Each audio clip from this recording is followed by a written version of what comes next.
सब चीज़ धीरे धीरे होता है, like you know, it's small changes, it happens slowly. इसने किसी के लैपटॉप की तार खाली थी तो इसलिए इसको फर्स्ट फ्लोर से फेंक दिया था। कौन है ये लोग, ये पागल, जिद्दी, नासमझ, टेढ़े लोग, ये अजीब लोग? कौन है ये? क्यों ये दुनिया की, औरों की इतनी फिक्र करते हैं?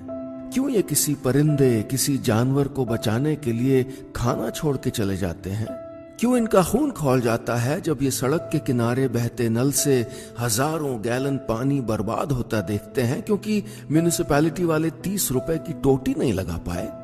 क्यों ये घर के पास वाले स्लम में जाकर या पार्क में या रेलवे प्लेटफॉर्म पर जाकर गरीब बच्चों को रोज पढ़ाते हैं? क्यों ये अपने मोहल्ले को या किसी और के पार्क को या बीच को या नदी के किनारे को संडे की सुबह सुबह साफ करने पहुंच जाते हैं? कौन है ये लोग? ये क्यों नहीं बाकी दुनिया की तरह अपना बैंक बैलेंस, अपनी डॉक्टरी, अपना MBA, अपनी भलाई, अपने करियर की सोचते हैं? अरे क्यों इतने निस्वार्थ, इतने सेल्फलेस हैं ये लोग? आप सब लोग जानते हैं इन लोगों को। आपके ही परिवार में वो कजन या वो मौसी या वो कॉलेज का दोस्त या वो पड़ोसी जिनको आप और बाकी दुनिया नॉर्मल नहीं समझती, पागल समझती है। वो ड्राइंग रूम में बैठ के कभी कह भर दे कि ये प्लास्टिक की कप और प्लेट्स अवॉइड किया करिए, एनवायरनमेंट के लिए बहुत खराब होती हैं, तो आप बुदबुदाते हैं। ले आओ, इनका NGO भाषण फिर शुरू हो गया है ना? इनके बारे में शायद आप कभी अखबार में लिखा ना पढ़ें, इन पर शायद कभी फिल्म न बने, शायद हमेशा इनकी हंसी उड़े और कभी समाज की वाहवाही ना मिले, लेकिन ये अपना काम करते रहेंगे। आप अपने अगले इंक्रीमेंट के बारे में सोचेंगे और ये अपनी EMI का कहीं से भी इंतजाम करते हुए भी किसी और की भलाई के बारे में सोच रहे होंगे। मेरा नाम है नीलेश मिश्रा और मैं चल पड़ा हूं एक सफर पर, ऐसे ही कुछ पागल, टेढ़े, जिद्दी, नासमझ, अजीब लोगों से आपको मिलवाने, जिन्होंने दुनिया के बताए रास्ते से कहीं अलग ही अपनी गाड़ी उतार ली अपना रास्ता बनाने के लिए। इस तरह के लोगों को पहचानना जरूरी है क्योंकि हमारे हीरो हमारे आसपास रहते हैं।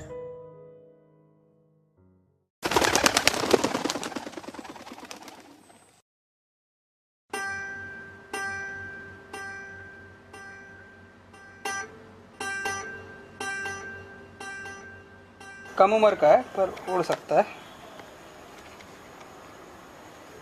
बाकी देखते हैं क्यों नहीं उड़ रहा। इसको न्यूकास्ल एक बीमारी होती है, बहुत कॉमन है पिजन और पिजन फैमिली में, वो लग रही है। बाकी इसको जब कहीं छोड़ेंगे तो पता लगेगा। चांसेस सर्वाइवल 50-50 होते हैं इसमें। खाना खाने हाथ से खिलाना पड़ेगा इसे कुछ भी, और अगर निकाल गया टाइम 10-15 दिन तो बच जाते हैं, वरना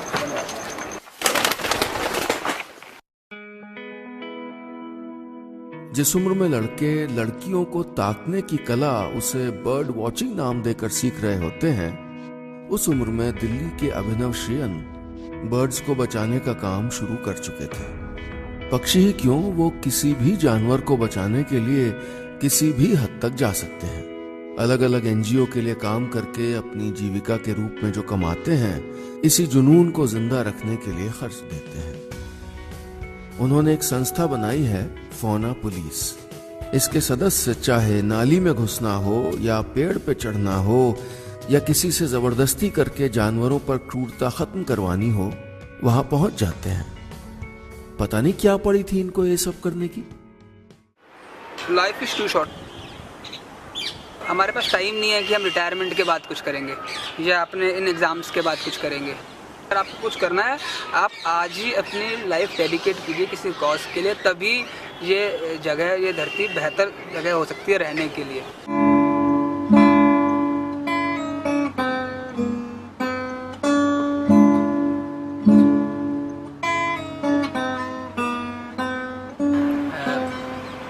saving single life at a time. अगर हमें किसी एक भी जानवर के बारे में इंफॉर्मेशन मिलती है कि एक्सीडेंट हो गया है या कहीं फंस गया है, तो उसको बचाने की कोशिश करी जाती है। काइट फ्लाइंग से बर्ड्स कट जाती हैं, उनको रोड एक्सीडेंट हो जाता है, कहीं फंस जाते हैं, कहीं घरों में आ जाते हैं, उस वहाँ से उनको निकाल के सेफ जगह तक पहुँचाना। इसकी वजह से बहुत सारे लोग हमसे जुड़ते हैं, बहुत सारे वॉलंटियर्स हमसे जुड़ते हैं, क्योंकि हम ऑन ग्राउंड प्रेजेंट होते हैं, लोगों के बीच में होते हैं, शहर में चाहे गांव में, जहाँ भी हम हैं वहाँ हम लोगों के बीच में होते हैं। लोग अपने साथ हमारा जुड़ाव महसूस कर सकते हैं। हमने कहीं भी किसी ने कोई बहुत बड़ी प्रोफेशनल ट्रेनिंग नहीं ली हुई है, पर आज की डेट में बहुत एक्सपर्ट हैं हमारे पास लोग जो पर्टिकुलर स्पीसीज या पर्टिकुलर उनको हैंडल कर पाते हैं सिचुएशन से। एक्चुअली हमारे पास कोई एम्बुलेंस नहीं है, बाइक है मेरी, या कोई इक्विपमेंट नहीं है, ऐसे कि हम ऑन लोकेशन पहुंचते हैं, एक विल होती है कि हमें वो चीज़ करनी है, उस चीज़ के साथ हम वहाँ पहुँचते हैं। लोगों को हम यही बताना चाहते हैं कि एक्सक्यूज़ तो बहुत सारे हैं काम ना करने के, पर अगर कोई करना चाहे तो बिना किसी चीज़ के, बिना किसी इक्विपमेंट के, बिना किसी ट्रेनिंग के वहाँ जाके काम कर सकते हैं। ये अजीब लोग कितनी छोटी छोटी लड़ाइयां लड़ते हैं रोज, और रोज कितने बड़े स्तर पर हमारी दुनिया को बदलते हैं। हमारे शहर, हमारे गांव, हमारे मोहल्लों, हमारे पड़ोस में ही लोगों की जिंदगियां बेहतर करते हैं। लेकिन दुनिया तो ऐसे लोगों को अक्सर नॉर्मल नहीं समझती है। मुंबई के एक वकील अफरोज शाह ने 2015 में वो करने की सोची जो कई लोग कह सकते हैं कि उनका काम नहीं था। उन्होंने मुंबई के सबसे बड़े बीच वर्सोवा बीच को साफ करने का बीड़ा उठाया। वर्सोवा में मैं भी कई साल रह चुका हूं और ये जानता हूं कि ये बीच इतना गंदा, इतना बदबूदार रहा है कि वहां ठहरना मुश्किल होता था। अफरोज ने अपनी कोशिशों से 2 साल में कुल 12,000 वॉलंटियर जुटाए। 109 हफ्तों तक ये भले लोग वर्सोवा बीच को अपने हाथों से साफ करने की मुहिम चलाते रहे। प्रधानमंत्री नरेंद्र मोदी तक ने अपने शो मन की बात में उनकी चर्चा की, और फिर अफरोज हार गए। बाकी दुनिया ने एक तो कोई मदद नहीं की, और दूसरा उस बीच को दोबारा गंदा करना अपना जन्मसिद्ध अधिकार समझा। यही नहीं, उन्हें गालियां मिली, गुंडों से धमकियां मिली और नगरपालिका के आलस को झेलना पड़ा। दुनिया के इतिहास का इस तरह का सबसे बड़ा प्रयास ढेर हो गया। नहीं, दुनिया अक्सर नहीं समझती ऐसे लोगों को, फिर भी वो अपने छोटे बड़े काम करते रहते हैं।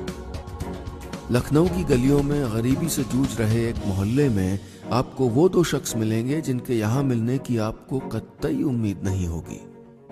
यह है जॉन हाकिम और उनकी पत्नी रोजी। दोनों यहीं इसी स्लम में रहते हैं और बच्चों को पढ़ाते हैं।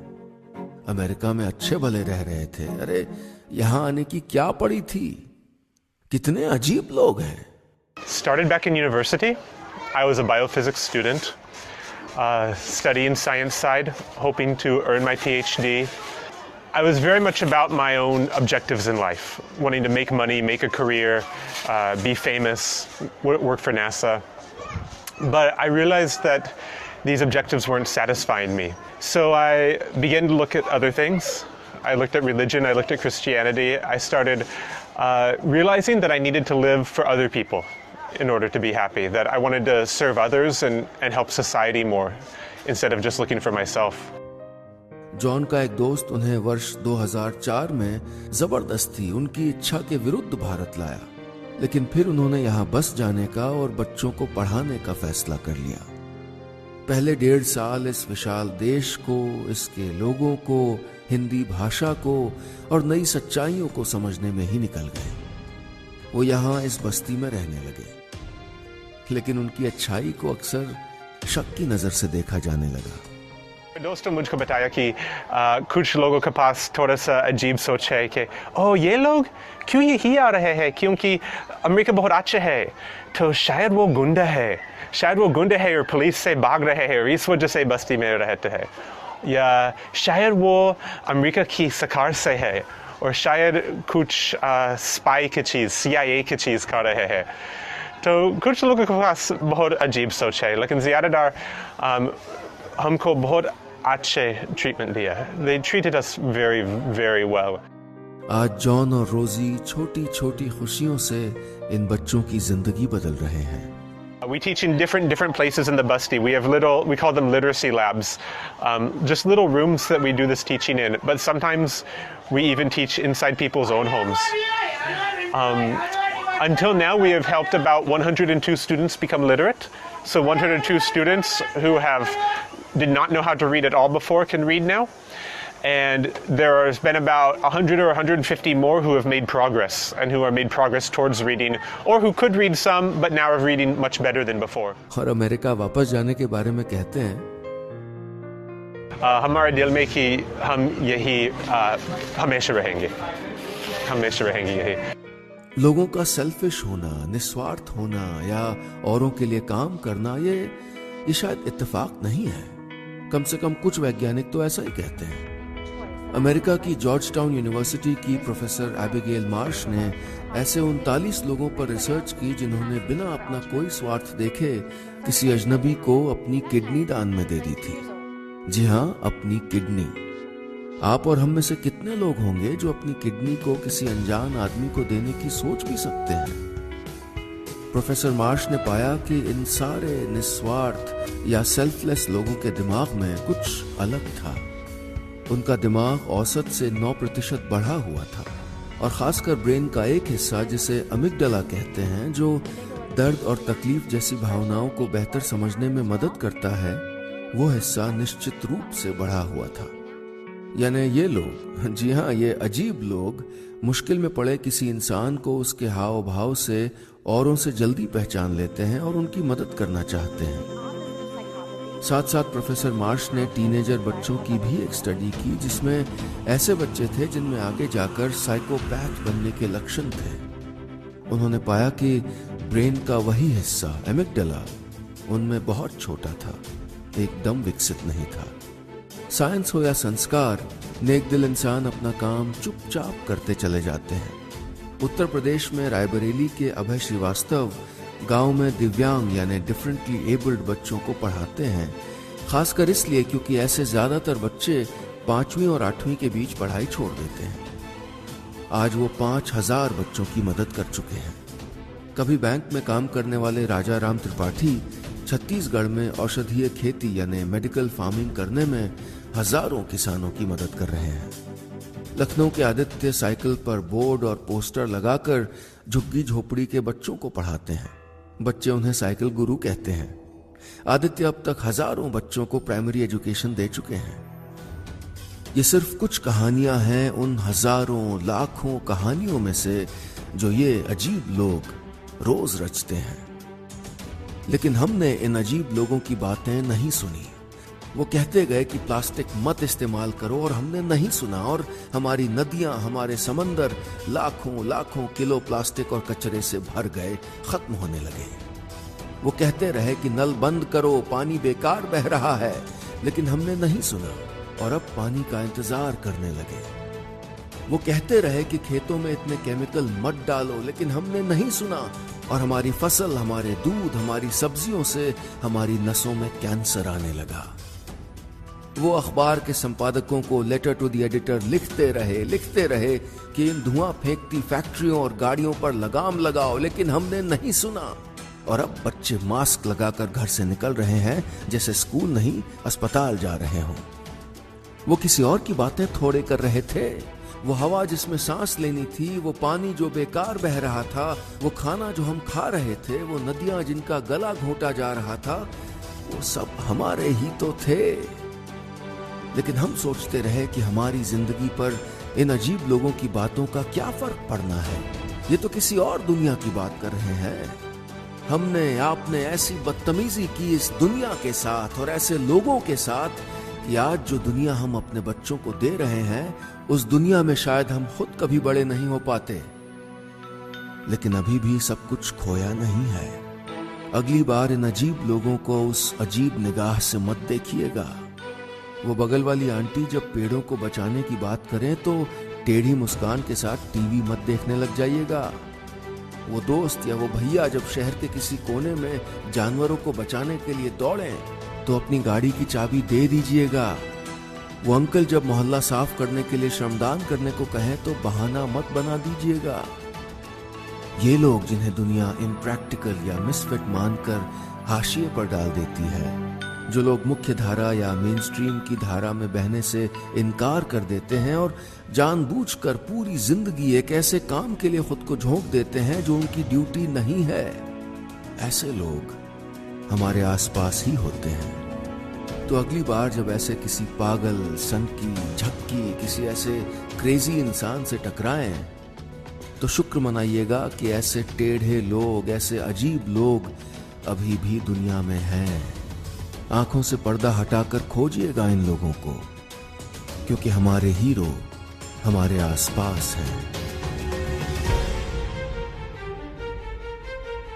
अभी मैं चल पड़ा हूं किसी और सफर पर, किसी और मंजिल की ओर, कोई और कहानी तलाशने, हिंदुस्तान को थोड़ा और समझने। मुझे अपनी और अपने आसपास की कहानियों से जोड़िए। लिख भेजिए मुझे ऐसे लोगों के बारे में, ऐसे मुद्दों के बारे में जिन्हें आप सबके साथ शेयर करना चाहते हैं। मुझे ईमेल करिए, मेरे फेसबुक पे जाइए, ट्विटर को टटोलिए, खत भेजिए, टेलीग्राम भेजिए। मैं कहता हूं कबूतर के पांव में छल्ला लगा के कुछ संदेश भेज दीजिए, लेकिन मुझसे बातें करिए, मुझे किस्से सुनाइए, वरना यही कहते रह जाएंगे कि क्या ढूंढता है स्टोरी टेलर।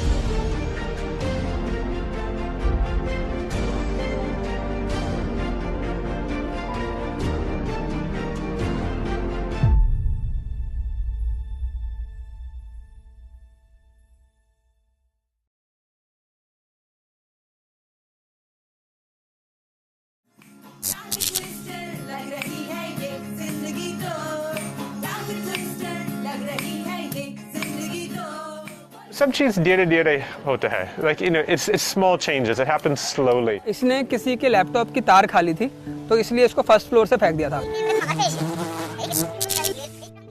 कौन है ये लोग, ये पागल, जिद्दी, नासमझ, टेढ़े लोग, ये अजीब लोग? कौन है ये? क्यों ये दुनिया की, औरों की इतनी फिक्र करते हैं? क्यों ये किसी परिंदे, किसी जानवर को बचाने के लिए खाना छोड़ के चले जाते हैं? क्यों इनका खून खौल जाता है जब ये सड़क के किनारे बहते नल से हजारों गैलन पानी बर्बाद होता देखते हैं, क्योंकि म्युनिसिपैलिटी वाले 30 रुपए की टोटी नहीं लगा पाए? क्यों ये घर के पास वाले स्लम में जाकर या पार्क में या रेलवे प्लेटफॉर्म पर जाकर गरीब बच्चों को रोज पढ़ाते हैं? क्यों ये अपने मोहल्ले को या किसी और के पार्क को या बीच को या नदी के किनारे को संडे की सुबह सुबह साफ करने पहुंच जाते हैं?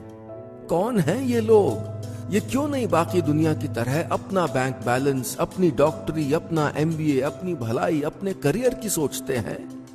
अरे क्यों इतने निस्वार्थ, इतने सेल्फलेस हैं ये लोग? आप सब लोग जानते हैं इन लोगों को।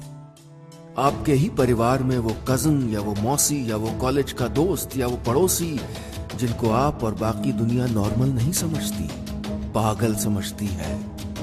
वो ड्राइंग रूम में बैठ के कभी कह भर दे कि ये प्लास्टिक की कप और प्लेट्स अवॉइड किया करिए, एनवायरनमेंट के लिए बहुत खराब होती हैं, तो आप बुदबुदाते हैं। ले इनका NGO भाषण फिर शुरू हो गया है ना? इनके बारे में शायद आप कभी अखबार में लिखा ना पढ़ें, इन पर शायद कभी फिल्म न बने, शायद हमेशा इनकी हंसी उड़े और कभी समाज की वाहवाही ना मिले, लेकिन ये अपना काम करते रहेंगे। आप अपने अगले इंक्रीमेंट के बारे में सोचेंगे और ये अपनी EMI का कहीं से भी इंतजाम करते हुए भी किसी और की भलाई के बारे में सोच रहे होंगे। मेरा नाम है नीलेश मिश्रा और मैं चल पड़ा हूं एक सफर पर, ऐसे ही कुछ पागल, टेढ़े, जिद्दी, नासमझ, अजीब लोगों से आपको मिलवाने, जिन्होंने दुनिया के बताए रास्ते से कहीं अलग ही अपनी गाड़ी उतार ली अपना रास्ता बनाने के लिए। इस तरह के लोगों को पहचानना जरूरी है, क्योंकि हमारे हीरो हमारे आसपास रहते हैं।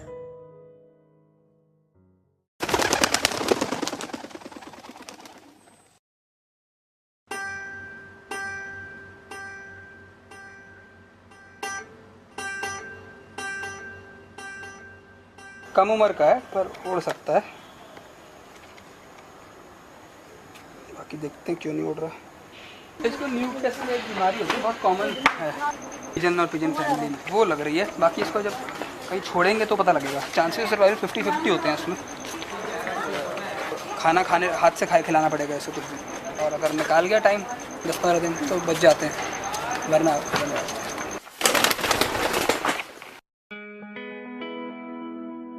जिस उम्र में लड़के लड़कियों को ताकने की कला उसे बर्ड वॉचिंग नाम देकर सीख रहे होते हैं, उस उम्र में दिल्ली के अभिनव श्रीयन बर्ड्स को बचाने का काम शुरू कर चुके थे। पक्षी ही क्यों, वो किसी भी जानवर को बचाने के लिए किसी भी हद तक जा सकते हैं। अलग अलग एनजीओ के लिए काम करके अपनी जीविका के रूप में जो कमाते हैं, इसी जुनून को जिंदा रखने के लिए खर्च देते हैं। उन्होंने एक संस्था बनाई है, फौना पुलिस। इसके सदस्य चाहे नाली में घुसना हो या पेड़ पे चढ़ना हो या किसी से जबरदस्ती करके जानवरों पर क्रूरता खत्म करवानी हो, वहां पहुंच जाते हैं। पता नहीं क्या पड़ी थी इनको ये सब करने की। Life is too short.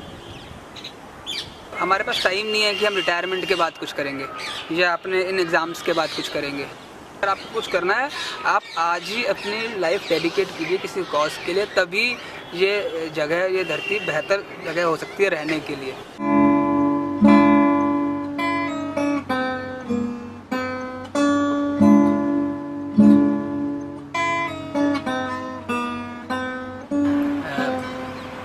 Saving single life at a time. अगर हमें किसी एक भी जानवर के बारे में इंफॉर्मेशन मिलती है कि एक्सीडेंट हो गया है या कहीं फंस गया है, तो उसको बचाने की कोशिश करी जाती है। काइट फ्लाइंग से बर्ड्स कट जाती हैं, उनको रोड एक्सीडेंट हो जाता है, कहीं फंस जाते हैं, कहीं घरों में आ जाते हैं, उस वहाँ से उनको निकाल के सेफ जगह तक पहुँचाना। इसकी वजह से बहुत सारे लोग हमसे जुड़ते हैं, बहुत सारे वॉलंटियर्स हमसे जुड़ते हैं, क्योंकि हम ऑन ग्राउंड प्रेजेंट होते हैं, लोगों के बीच में होते हैं। शहर में चाहे गाँव में, जहाँ भी हम हैं, वहाँ हम लोगों के बीच में होते हैं। लोग अपने साथ हमारा जुड़ाव महसूस कर सकते हैं। हमने कहीं भी किसी ने कोई बहुत बड़ी प्रोफेशनल ट्रेनिंग नहीं ली हुई है, पर आज की डेट में बहुत एक्सपर्ट हैं हमारे पास लोग जो पर्टिकुलर स्पीसीज या पर्टिकुलर उनको हैंडल कर पाते हैं सिचुएशन से। एक्चुअली हमारे पास कोई एम्बुलेंस नहीं है, बाइक है मेरी, या कोई इक्विपमेंट नहीं है। जैसे कि हम ऑन लोकेशन पहुंचते हैं, एक विल होती है कि हमें वो चीज़ करनी है, उस चीज़ के साथ हम वहाँ पहुँचते हैं। लोगों को हम यही बताना चाहते हैं कि एक्सक्यूज़ तो बहुत सारे हैं काम ना करने के, पर अगर कोई करना चाहे तो बिना किसी चीज़ के, बिना किसी इक्विपमेंट के, बिना किसी ट्रेनिंग के वहाँ जाके काम कर सकते हैं। ये अजीब लोग कितनी छोटी छोटी लड़ाइयाँ लड़ते हैं रोज, और रोज कितने बड़े स्तर पर हमारी दुनिया को बदलते हैं। हमारे शहर, हमारे गांव, हमारे मोहल्लों, हमारे पड़ोस में ही लोगों की जिंदगियां बेहतर करते हैं। लेकिन दुनिया तो ऐसे लोगों को अक्सर नॉर्मल नहीं समझती है। मुंबई के एक वकील अफरोज शाह ने 2015 में वो करने की सोची जो कई लोग कह सकते हैं कि उनका काम नहीं था। उन्होंने मुंबई के सबसे बड़े बीच वर्सोवा बीच को साफ करने का बीड़ा उठाया। वर्सोवा में मैं भी कई साल रह चुका हूं और ये जानता हूं कि ये बीच इतना गंदा, इतना बदबूदार रहा है कि वहां ठहरना मुश्किल होता था। अफरोज ने अपनी कोशिशों से 2 साल में कुल 12,000 वॉलंटियर जुटाए। 109 हफ्तों तक ये भले लोग वर्सोवा बीच को अपने हाथों से साफ करने की मुहिम चलाते रहे। प्रधानमंत्री नरेंद्र मोदी तक ने अपने शो मन की बात में उनकी चर्चा की, और फिर अफरोज हार गए। बाकी दुनिया ने एक तो कोई मदद नहीं की और दूसरा उस बीच को दोबारा गंदा करना अपना जन्मसिद्ध अधिकार समझा। यही नहीं, उन्हें गालियां मिली, गुंडों से धमकियां मिली और नगरपालिका के आलस को झेलना पड़ा। दुनिया के इतिहास का इस तरह का सबसे बड़ा प्रयास देर हो गया। नहीं, दुनिया अक्सर नहीं समझती ऐसे लोगों को, फिर भी वो अपने छोटे बड़े काम करते रहते हैं। लखनऊ की गलियों में गरीबी से जूझ रहे एक मोहल्ले में आपको वो 2 शख्स मिलेंगे जिनके यहाँ मिलने की आपको कतई उम्मीद नहीं होगी। यह है जॉन हाकिम और उनकी पत्नी रोजी। दोनों यहीं इसी स्लम में रहते हैं और बच्चों को पढ़ाते हैं। अमेरिका में अच्छे भले रह रहे थे, अरे यहाँ आने की क्या पड़ी थी। कितने अजीब लोग हैं। Started back in university. I was a biophysics student, studying science side, hoping to earn my PhD. I was very much about my own objectives in life, wanting to make money, make a career, be famous, work for NASA. But I realized that these objectives weren't satisfying me. So I began to look at other things. I looked at religion, I looked at Christianity. I started realizing that I needed to live for other people. in order to be happy, that I wanted to serve others and help society more instead of just looking for myself. John का एक दोस्त उन्हें वर्ष 2004 में जबरदस्ती उनकी इच्छा के विरुद्ध भारत लाया, लेकिन फिर उन्होंने यहाँ बस जाने का और बच्चों को पढ़ाने का फैसला कर लिया। पहले 1.5 साल इस विशाल देश को, इसके लोगों को, हिंदी भाषा को और नई सच्चाइयों को समझने में ही निकल गए। वो यहाँ इस बस्ती में रहने लगे, लेकिन उनकी अच्छाई को अक्सर शक की नजर से देखा जाने लगा। दोस्तों मुझको बताया कि कुछ लोगों के पास थोड़ा सा अजीब सोच है कि ओह ये लोग क्यों यही आ रहे हैं, क्योंकि अमेरिका बहुत अच्छा है, तो शायद वो गुंडा है, शायद वो गुंडा है और पुलिस से भाग रहे हैं और इस वजह से बस्ती में रहते हैं, या शायद वो अमेरिका की सरकार से है और शायद कुछ स्पाई की चीज़, CIA की चीज़ कर रहे हैं। तो कुछ लोगों के पास बहुत अजीब सोच है, लेकिन ज़्यादातर हमको बहुत अच्छे ट्रीटमेंट दिया है। They treated us very, very well. आज जॉन और रोजी छोटी छोटी खुशियों से इन बच्चों की जिंदगी बदल रहे हैं। We teach in different places in the Basti. We call them literacy labs, just little rooms that we do this teaching in. But sometimes we even teach inside people's own homes. Until now, we have helped about 102 students become literate.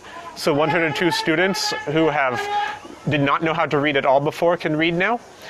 And there has been about 100 or 150 more who have made progress and who are made progress towards reading, or who could read some but now are reading much better than before. और America वापस जाने के बारे में कहते हैं, हमारे दिल में कि हम यही हमेशा रहेंगे यही। लोगों का सेल्फिश होना, निस्वार्थ होना या औरों के लिए काम करना, ये शायद इत्तेफाक नहीं है। कम से कम कुछ वैज्ञानिक तो ऐसा ही कहते हैं। अमेरिका की जॉर्ज टाउन यूनिवर्सिटी की प्रोफेसर एबिगेल मार्श ने ऐसे 39 लोगों पर रिसर्च की जिन्होंने बिना अपना कोई स्वार्थ देखे किसी अजनबी को अपनी किडनी दान में दे दी थी।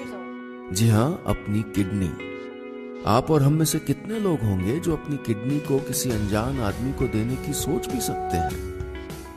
प्रोफेसर मार्श ने पाया कि इन सारे निस्वार्थ या सेल्फलेस लोगों के दिमाग में कुछ अलग था। उनका दिमाग औसत से 9% बढ़ा हुआ था, और खासकर ब्रेन का एक हिस्सा जिसे अमिगडाला कहते हैं, जो दर्द और तकलीफ जैसी भावनाओं को बेहतर समझने में मदद करता है, वो हिस्सा निश्चित रूप से बढ़ा हुआ था। यानी ये लोग, जी हाँ, ये अजीब लोग मुश्किल में पड़े किसी इंसान को उसके हाव भाव से औरों से जल्दी पहचान लेते हैं और उनकी मदद करना चाहते हैं। साथ साथ प्रोफेसर मार्श ने टीनेजर बच्चों की भी एक स्टडी की, जिसमें ऐसे बच्चे थे जिनमें आगे जाकर साइकोपैथ बनने के लक्षण थे। उन्होंने पाया कि ब्रेन का वही हिस्सा, एमिगडाला, उनमें बहुत छोटा था, एकदम विकसित नहीं था। साइंस हो या संस्कार, नेकदिल इंसान अपना काम चुपचाप करते चले जाते हैं। उत्तर प्रदेश में रायबरेली के अभय श्रीवास्तव गांव में दिव्यांग यानी डिफरेंटली एबल्ड बच्चों को पढ़ाते हैं, खासकर इसलिए क्योंकि ऐसे ज्यादातर बच्चे 5वीं और 8वीं के बीच पढ़ाई छोड़ देते हैं। आज वो 5000 बच्चों की मदद कर चुके हैं। कभी बैंक में काम करने वाले राजा राम त्रिपाठी छत्तीसगढ़ में औषधीय खेती यानी मेडिकल फार्मिंग करने में हजारों किसानों की मदद कर रहे हैं। लखनऊ के आदित्य साइकिल पर बोर्ड और पोस्टर लगाकर झुग्गी झोपड़ी के बच्चों को पढ़ाते हैं। बच्चे उन्हें साइकिल गुरु कहते हैं। आदित्य अब तक हजारों बच्चों को प्राइमरी एजुकेशन दे चुके हैं।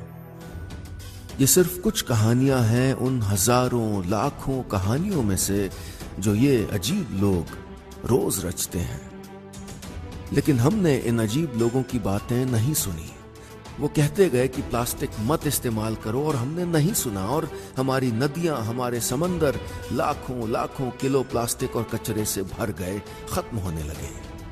वो कहते रहे कि नल बंद करो, पानी बेकार बह रहा है, लेकिन हमने नहीं सुना और अब पानी का इंतजार करने लगे। वो कहते रहे कि खेतों में इतने केमिकल मत डालो, लेकिन हमने नहीं सुना और हमारी फसल, हमारे दूध, हमारी सब्जियों से हमारी नसों में कैंसर आने लगा। वो अखबार के संपादकों को लेटर टू द एडिटर लिखते रहे कि इन धुआं फेंकती फैक्ट्रियों और गाड़ियों पर लगाम लगाओ, लेकिन हमने नहीं सुना और अब बच्चे मास्क लगाकर घर से निकल रहे हैं जैसे स्कूल नहीं अस्पताल जा रहे हों। वो किसी और की बातें थोड़े कर रहे थे। वो हवा जिसमें सांस लेनी थी, वो पानी जो बेकार बह रहा था, वो खाना जो हम खा रहे थे, वो नदियां जिनका गला घोंटा जा रहा था, वो सब हमारे ही तो थे। लेकिन हम सोचते रहे कि हमारी जिंदगी पर इन अजीब लोगों की बातों का क्या फर्क पड़ना है, ये तो किसी और दुनिया की बात कर रहे हैं। हमने आपने ऐसी बदतमीजी की इस दुनिया के साथ और ऐसे लोगों के साथ कि आज जो दुनिया हम अपने बच्चों को दे रहे हैं, उस दुनिया में शायद हम खुद कभी बड़े नहीं हो पाते। लेकिन अभी भी सब कुछ खोया नहीं है। अगली बार इन अजीब लोगों को उस अजीब निगाह से मत देखिएगा। वो बगल वाली आंटी जब पेड़ों को बचाने की बात करें तो टेढ़ी मुस्कान के साथ टीवी मत देखने लग जाइएगा। वो दोस्त या वो भैया जब शहर के किसी कोने में जानवरों को बचाने के लिए दौड़ें तो अपनी गाड़ी की चाबी दे दीजिएगा। वो अंकल जब मोहल्ला साफ करने के लिए श्रमदान करने को कहें तो बहाना मत बना दीजिएगा। ये लोग जिन्हें दुनिया इम्प्रैक्टिकल या मिसफिट मानकर हाशिए पर डाल देती है, जो लोग मुख्य धारा या मेन स्ट्रीम की धारा में बहने से इनकार कर देते हैं और जानबूझकर पूरी जिंदगी एक ऐसे काम के लिए खुद को झोंक देते हैं जो उनकी ड्यूटी नहीं है, ऐसे लोग हमारे आसपास ही होते हैं। तो अगली बार जब ऐसे किसी पागल, सनकी, झक्की, किसी ऐसे क्रेजी इंसान से टकराएं तो शुक्र मनाइएगा कि ऐसे टेढ़े लोग, ऐसे अजीब लोग अभी भी दुनिया में हैं। आंखों से पर्दा हटाकर खोजिएगा इन लोगों को, क्योंकि हमारे हीरो हमारे आसपास हैं। अभी मैं चल पड़ा हूं किसी और सफर पर, किसी और मंजिल की ओर, कोई और कहानी तलाशने, हिंदुस्तान को थोड़ा और समझने। मुझे अपनी और अपने आसपास की कहानियों से जोड़िए। लिख भेजिए मुझे ऐसे लोगों के बारे में, ऐसे मुद्दों के बारे में जिन्हें आप सबके साथ शेयर करना चाहते हैं। मुझे ईमेल करिए, मेरे फेसबुक पे जाइए, ट्विटर को टटोलिए, खत भेजिए, टेलीग्राम भेजिए। मैं कहता हूं कबूतर के पांव में छल्ला लगा के कुछ संदेश भेज दीजिए, लेकिन मुझसे बातें करिए, मुझे किस्से सुनाइए, वरना यही कहते रह जाएंगे कि क्या ढूंढता है स्टोरी टेलर।